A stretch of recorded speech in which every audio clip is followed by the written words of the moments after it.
Aujourd'hui, c'est un rassemblement, notamment parce que Valérie Pécresse doit annoncer les dates de lignes qui vont être ouvertes à la concurrence. Quoi qu'il arrive, c'était nécessaire en tout cas de marquer le coup aujourd'hui, de montrer que voilà, que cette ouverture à la concurrence, notamment dans cette période de crise sanitaire où tout le monde a vu l'utilité et la nécessité du service public, au-delà même du service public des transports, mais je pense notamment à nos camarades de la santé, à quel point on a dit que le fait de dégrader, de casser le service public en fait depuis des années, on voit dans des situations de crise à quel point on le paye au prix fort, et c'est nécessaire de continuer à maintenir, à lutter pour un service public de haut niveau. Il y a l'ouverture à la concurrence qui va se programmer pour 2021 sur la revente des dépôts. Et on est là devant le bureau de Pécresse, l'IDFM, pour lui dire qu'on est contre cette ouverture à la concurrence qui sera bon pour personne. Que ce soit pour les agents de la RATP, que ce soit pour les usagers. Les seuls gagnants dans ça, ça sera les patrons. Ces patrons-là, ils sont là pour s'en mettre plein les poches et ils continuent au détriment des usagers et des agents de la RATP. Et on sait que les gens pensent que c'est pour 2024 face à la concurrence. Non. 2021, on va savoir les lots qui vont être vendus et le patron viendra en 2024 pour clé en main pour récupérer les deux, son dépôt et signer un contrat avec les machinistes de l'entreprise. Celui-là qui n'est pas content, on le licenciera. Donc aujourd'hui, Sudrail a plein rassemblement devant le siège de Mobilité Île-de-France où Valérie Pécresse va annoncer l'ouverture à la concurrence de nombreuses lignes à la SNCF. C'était un appel conjoint RATP-SNCF, donc les collègues de la RATP aussi ont répondu présent, les cheminots aussi ont répondu présent. Donc on est venu dire aujourd'hui tous ensemble que l'ouverture à la concurrence n'était pas possible et que c'était inacceptable de laisser Valérie Pécresse, mais pas seulement ce gouvernement-ci, casser le service public ferroviaire. La casse du service public, comme on l'a connu depuis toutes ces années dans toutes les grandes entreprises de services publics. Et on a même vu le résultat que ça a donné dans les hôpitaux, toutes les privatisations, tous les plans sociaux qui ont fait. Avec cette histoire de Covid, on a un bon exemple. Comment les lits d'hôpitaux étaient saturés, comment tout le service public confondu. Et heureusement aujourd'hui qu'on a le service public tel que la CEDIC et les trucs comme ça pour permettre aux gens de survivre. S'il n'y avait pas ça, dans quel état c'est la France aujourd'hui? De quelle situation? Donc le service public, il nous appartient. On refuse qu'il la mette dans les mains de capitalistes, de grandes compagnies, et on sait ce que ça va donner: du chômage, de la précarité et des pertes d'emploi. Par exemple, sur la CST qu'on nous promet là, ils ne peuvent pas nous enlever 8 repos. 8 repos, c'est 8 journées de travail. Voilà, on multiplie ça par une journée de travail, on voit combien on perd en financier. Plus les CA, plus le temps de travail augmenté. Mais ça fera du chômage et ça fera des licenciements. Nous, on est contre tout ça. On est pour un service public de haut niveau, voilà, dans l'intérêt des usagers. Aujourd'hui, ils cherchent à nous diviser entre services publics de transport, RATP et SNCF d'un côté. Mais non, nous on ne va pas se laisser faire. Ce qui s'est passé, ce qu'on a réussi à faire, notre combat d'aujourd'hui, c'est celui-là.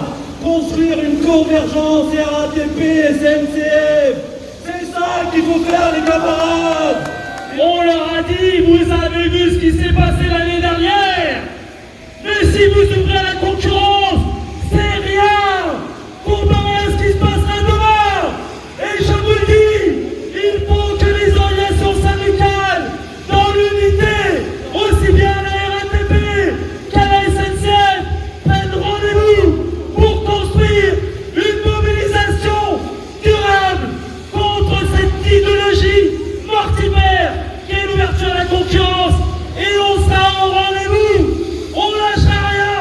Et je peux vous dire que Pécresse, elle va s'en mordre les doigts. Merci. On voit que notamment en fait Valérie Pécresse, elle essaye un peu de devenir une dirigeante d'entreprise des transports, si je puis dire. Carrément, ils veulent ouvrir tous les marchés, toutes les lignes. Et quelle que soit l'entreprise, que ce soit la SNCF, la RATP, Transdev, Keolis ou la Savac, peu importe, on n'est pas d'accord avec ça, donc c'est pour ça que c'est important d'être là aujourd'hui. On oppose souvent la RATP, la SNCF, Keolis, Transdev, etc. Mais en réalité, ça c'est des histoires de boutiques, de patrons. C'est pas nos affaires, ça à nous. Nous, on doit réclamer aujourd'hui, c'est la nécessité d'un nivellement par le haut pour l'ensemble des travailleuses et des travailleurs des transports publics en fait.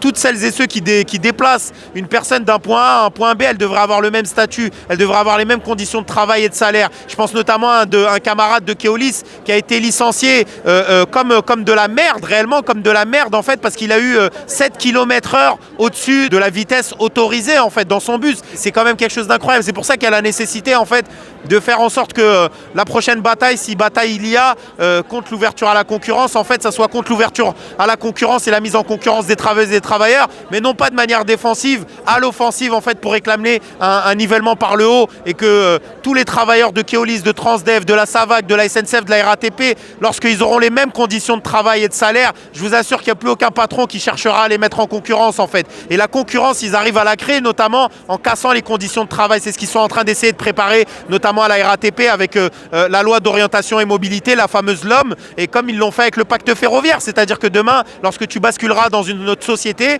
qui aura repris ta ligne, eh ben, tu partiras avec une garantie statutaire de 12 mois et avec des conditions qui sont tout autres en fait. Ce qu'on a envie de dire aux usagers aujourd'hui, c'est qu'il faut que le combat soit mené collectivement avec eux et pas seulement nous qui sommes dans les transports. Parce que cette ouverture à la concurrence, ça va engendrer plein de problèmes par la suite. On le voit par exemple ce qui se passe avec les cars Macron où l'ouverture à la concurrence a été ouverte dans les transports de cars, et aujourd'hui il ne reste plus grand monde. Il y a beaucoup de boîtes qui ont coulé, on a beaucoup d'usagers qui se retrouvent aujourd'hui sans transport. Et c'est ce qui va se passer aujourd'hui dans le ferroviaire si on laisse ce gouvernement liquider le service public. On sera dans les mêmes conditions.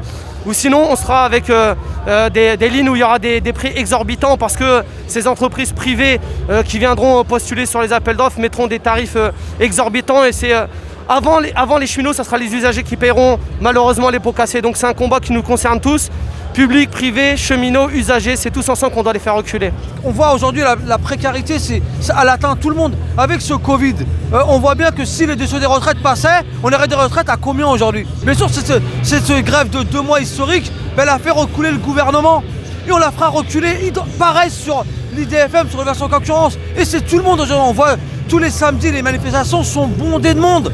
Et pourquoi? Parce que les gens ils en ont marre. Ils en ont marre parce que leur frigo il est vide. Et on voit que les lois qu'ils veulent nous faire passer, on n'a plus le droit de filmer, on n'a plus le droit de rien faire, juste fermer sa gueule et se faire fouetter par un gouvernement.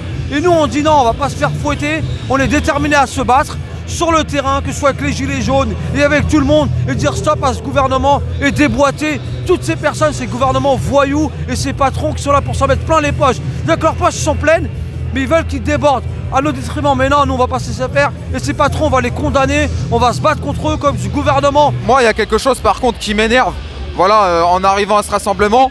Bon, déjà c'est que les syndicats en fait ils luttent chacun de leur côté, que ça soit Solidaire, que ça soit Sudrail, la CGT, peu importe. Voilà, la CGT ils ont appelé ce matin à 8h30, et nous quand on arrivait à 10h, voilà, ils sont partis. Et voilà, en fait, on va pas réussir à lutter contre l'ouverture à la concurrence de cette manière-là. C'est pas en faisant front séparé qu'on y arrivera. Ce qu'il faut, c'est qu'on soit tous ensemble, quelle que soit l'entreprise, quel que soit le syndicat. On leur fera pas peur en étant divisés. Il va falloir lutter tous ensemble, c'est nécessaire. On l'a vu durant la dernière réforme des retraites, à quel point la RATP, la SNCF, même de manière ultra combative, en fait, ce n'était pas suffisant pour faire reculer totalement le gouvernement. Et c'est dire à quel point, en fait, demain, sur la question de l'ouverture à la concurrence dans les transports publics urbains, interurbains, il va être nécessaire, en fait, de batailler et de charbonner toutes et tous ensemble. Et ça, c'est central. Et la prochaine date, c'est le 17 décembre à la RATP. À la SNCF, il y a certains secteurs en région parisienne, chez les tractionnaires, qui appellent dès le 14. Et il est nécessaire, en fait, de se joindre là à ces appels-là. Il va falloir les renforcer, et il va falloir faire comme le 13 septembre avait fait la RATP, commencer à décider d'un plan de bataille gagnant et offensif. Parce que les journées d'action, les rassemblements, c'est sympa, c'est mignon, mais ça fait jamais reculer le gouvernement, ça fait jamais reculer le patronat. La seule chose qu'ils connaissent, c'est le rapport de force, et c'est lorsque l'ensemble des trains, l'ensemble des bus, tout est à l'arrêt, et lorsque les ouvriers ils sont devant leur dépôt de bus, devant leur chantier à la SNCF, et qui contrôlent l'outil de travail. C'est là où on arrive à les faire reculer. C'est lorsqu'ils ont peur de tout perdre, pour reprendre cette fameuse phrase de Trotsky. C'est lorsque la bourgeoisie a peur de tout perdre qu'elle commence à reculer. Et pour qu'ils reculent sur l'ouverture à la concurrence, il va falloir beaucoup plus que des rassemblements et des journées de 24 heures.